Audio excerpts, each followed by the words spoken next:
She scared me. Uh-oh. Who do you think it's gonna be?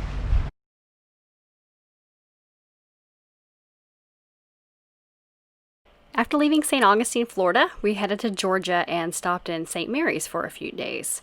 It's a quaint town, and it was cool to be able to stop in and prepare for our first overnight sail to North Carolina. And we stocked up on a few essentials and explored the town.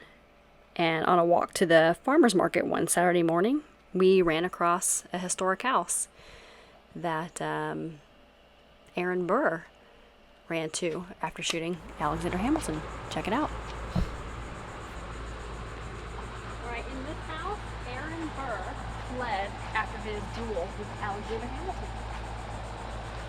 Who won? Hamilton. You sure?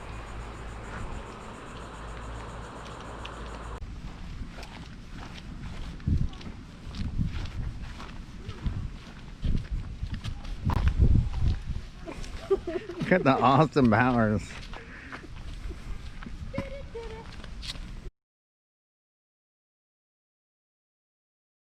So we headed back to the boat for our final night in St. Mary's, and I guess I was in a dancing mood, so I had a lot of fun.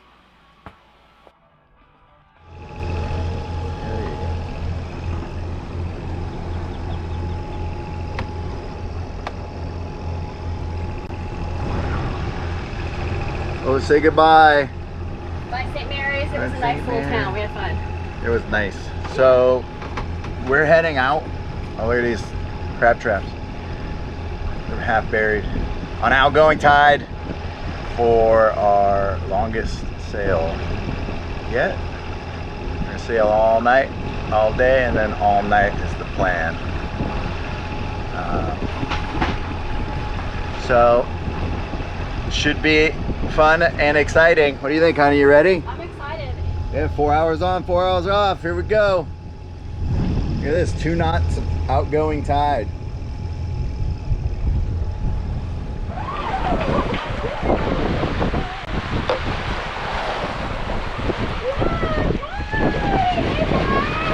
The Spotted Atlantic. Whoa! Look at this. Look at all of them. There's so many. They're friendly. Huge crab. Sorry, I don't have a bigger weight for you. Cool. You got young ones, see, they don't have spots yet. Yeah. And then the more spots they have, the older ones. So these are the ones we're gonna try and go swim with in the Bahamas this year.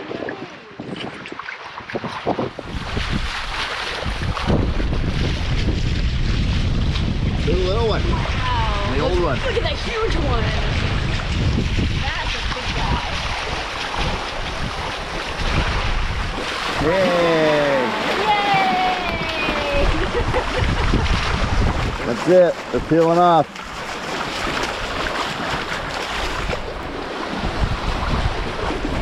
They had a dolphin meeting to go to. Fish school.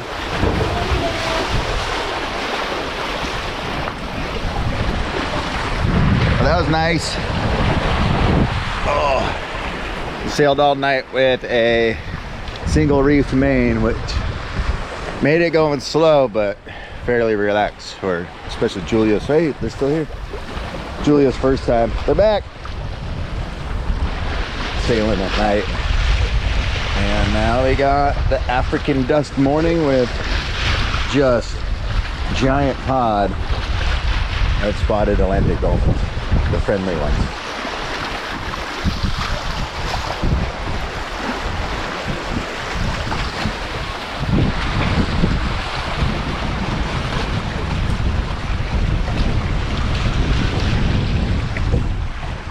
So now we got full Genoa, and I just kept the reef in the main.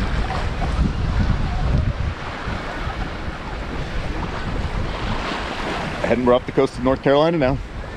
Oh, look at, they're all in our wake. There's so many dolphins.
Day number 2.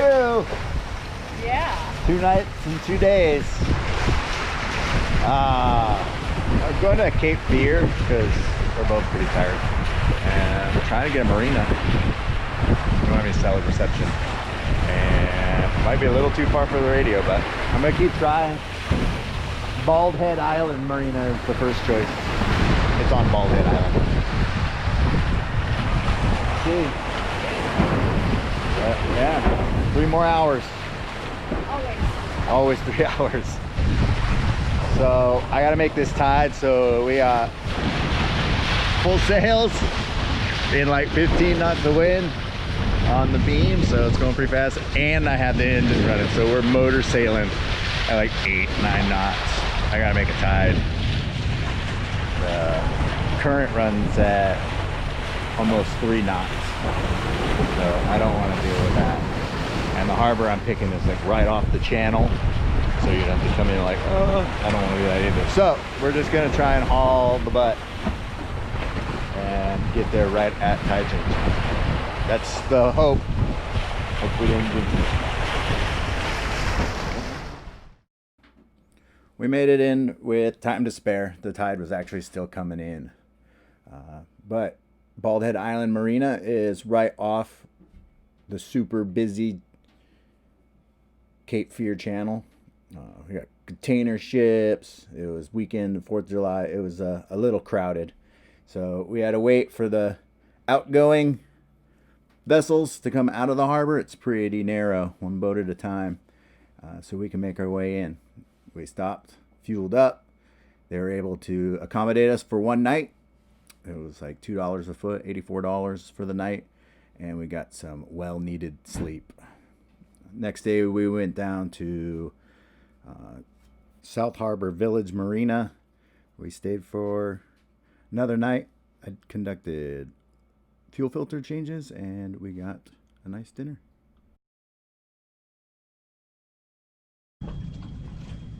Ooh. Okay, so from Georgia, right, St. Mary's, to Cape Fear. Okay. That was our first overnight, or your first overnight. Yep. And back to back. Back to back, 2 overnights, Overnights. 48 hours. Yes, 200 miles. I think we had every point of sail. Well, we had sailing, no sailing, dolphins, storms.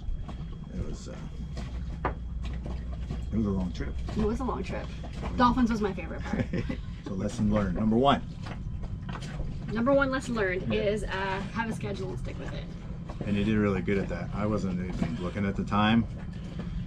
I was just gonna go and let you sleep. You were just gonna go. I know, and I know that you would have just gone hard, but I also knew that it was important that you were not sleepy, and that it was only fair that we took shifts and stick to it. So I made sure that I was up every 3 hours. And it worked out good. That we did, and it didn't work out well. On my other boats, I always did 4 hours, but 3 seemed to be really nice. It's not more manageable, because once you do an hour and a half, it seems like, well, there's only half of it left. An hour and a half is nothing. Yeah. 4 hours is a long time. So, I won't even watch a 2-hour-long movie, No. So it I think goes with my movie. It's got to be the John Hughes 130. 1:30. That's right. He had it down. Yeah. No, but seriously, stick to a schedule. Schedule. It's hard in the beginning, especially your first shift, because, you know, for me, my shift didn't start until 10 o'clock, so I knew I had to go to bed early, and it was tough because it was 6 o'clock, and I didn't sleep very much, and you don't sleep very much your first shift. You might be asleep at half an hour, something like that. If you're lucky. If you're lucky, yeah. No, it's the 3 a.m. that you finally get to go to sleep. Yes, and then you sleep hard, so it's good. I always get a little dream. Yeah. That's how I know I'm good to go. I dream a little bit. Yeah. I get right in the dream and then wake up. But And I knew it was time to wake up when the autopilot went on. that's right. Our autopilot screams like a banshee now after I've repaired it. That's 1. Get some sleep. Okay, let's get some sleep. Stick to a schedule. Okay, number 2. All the map settings. So important, because when you are out on the water and you're under sail and there's just one of you, your 2 jobs are to, you know, make sure you stay on track and that you don't hit anything. It's so dark outside. And the darker it is, the harder it is. You're just running your instrumentation. So I'll have the navionics on the phone for our track on a long zoom out, and then have the Ray Marine chart with radar overlay on a 3-mile range for keep an eye out on close like buoys or small boats. And that also shows the AIS, so it tells where all the bigger boats are and where we're at. So yeah, and then find a good compass heading and try and stick on that. But when it's dark, it gets a little tricky. There's no visual reference. No, you can't see the waves. There was no moonlight anyway when we were underway. It was dark. It was very dark. That was a dark crossing. And what about the sails? Sails, always, I reef a lot, but if we had the main up, it was always in single reef. That can hold up to like 35 miles an hour winds without worrying too much. So in case this squall comes up or something, the sail's already set. No one has to do anything. Or on our second night, I just ran just the Genoa, because that's easy enough to furl in if we needed to. Something popped up on radar. Yeah. Like a storm, which did. It did. Oh my goodness, that was the craziest storm ever. So that's sails and navigation. So lesson learned. Keep your sails short at night. It's a little slower, but you can't see where you're going anyways. Yeah. And when we had that storm, James was at the helm, and I heard it happening, so I got up and I looked. But that's another lesson, is to not ever leave the cockpit. So even though we had a storm, James, he stayed at the helm, and once I came out, he would have been able to get up and fix anything had he needed to. But stay in the cockpit. Stay in the cockpit, or you have to make sure that the other person's awake. Yes. At least. So that would be rule number 1. Now let's know rule number 1. Don't fall off the boat at night while the other person's sleeping. Yeah, we can move that to the top. Okay. I don't know if that's lesson. It's more of a rule. That's right. It's a good rule. But imagine waking up, boat's going, there's no one on the boat. That's the nightmare there. We're running 2 tracks. We're running tracks on Navionics and the Ray Marine, so that tells us where we've been. And that would be drop the sails and motor back on the track. Motor back on the track. See if you can't get your lover back. Don't fall off the boat. Don't fall off the boat. But the biggest thing is, there's a lot of safety things, but relax and enjoy it. Right? Oh. Yeah. Yes. Our last night. You have no distractions. You're just under sail, and it's a good time to sit and think and reflect and I listen to a lot of Mother Hips. Yeah. I'm always listening to music, generally, nice and quiet. I did try out a podcast this time. Oh yeah, the Michigan girls. Oh, the Minnesota girls. Minnesota girls. Yeah. Oh, don't you know? Talking about sailing. Crime and wine. They got tipsy. They got tipsy. 3 Minnesota girls getting tipsy, drinking wine, talking about crime. And they had an episode about sailing crime, and it was pretty funny. So check out the wine and crime girls on, I guess. Yeah. What was Apple. that? Apple. Apple. Yeah, it's pretty good. And then. So that was entertaining. But when I wasn't listening to that, it was good just to sit and think and relax and enjoy it. That's it. That's it. Off for another night adventure. That's right. That one was way better. We'll talk about that later.